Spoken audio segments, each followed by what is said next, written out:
Okay, it's 1:26. It's time to get a vlog here. Spent the whole day downstairs. Spent the whole day wearing gloves and painting. And it was not the kind of a day when you can pull a camera out and start filming. So everything here, this entire stairwell, which is in crap lighting all of the time, has been painted. I got the ceiling done in the, whatever we're gonna call this room, and it looks great.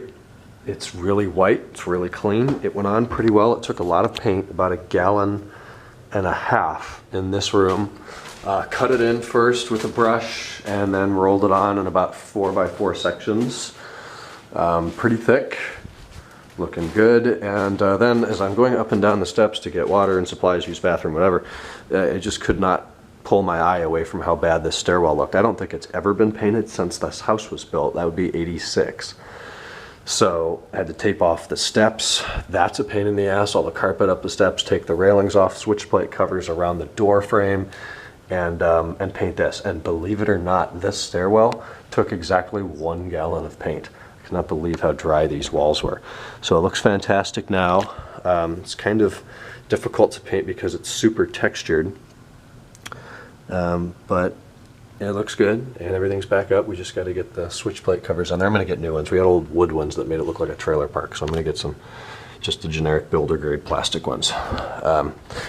Unfortunately, you can probably even see on this camera, it is quite a line where the new paint ends and the old paint begins. So when this room gets done and put back together at 100%, we're gonna have to come in here, take all these trains and buildings and all this stuff out of here, and then do this room. And that's just gonna be fun to take all those little people and buildings and lights and little trees and track supports, bridges. You know, it was days to set this stuff up.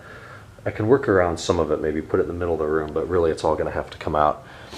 Thankfully, there's nothing to trim around in here, just big 4 walls and 1 light that I'll have to tape off and a vent, and that's it, 2 outlets.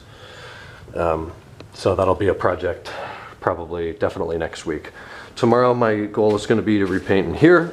I haven't decided on a color since I am going to do it all. That gives me the complete freedom to pick whatever the hell color I want.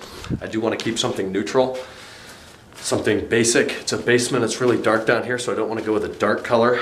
And I'm not going to be living here for a whole long time here. So probably something very similar, if not identical to what it is. I might go a shade more brown, chocolatey. I don't know. Then it's just dark brown basement. So I don't know. Figure it out tomorrow. But that's going to be tomorrow. And I actually look forward to painting these walls versus the ceiling. They're nice flat walls that are perfectly prepared for paint. This is just drips. If I had any drips that came off the ceiling, I just smoothed them out. But I filled every hole except the ones I'm going to be reusing for the stuff we hang. They're super smooth. It should turn out really well. And I'm going to use a 3/8 snap versus a 3/4 snap for these walls. So that should be easier tomorrow. Only downside is when I do the roller, like when I rolled this boxed off part of the ceiling, it pushes paint up onto the wall. It's a 3/4 nap and I wasn't really being careful not to do that. When I roll this area tomorrow, I don't want to brush it. I'll roll these little boxed off edges tomorrow. I'll have to be careful not to apply too much pressure with the 3/8 snap to then push wall paint down onto the ceiling. That'll look bad. Same thing over there. That whole thing's boxed off. It is all ductwork and vents and stuff in there. So that's going to be a lot of fun. And I did get a new light bulb. I had one that was dicked, so we got 5 lights again. I'm going to go upstairs, shower, get to bed, and tomorrow will be day 2 down here. I'll try to film some during the day. Talk to you guys then. Good night.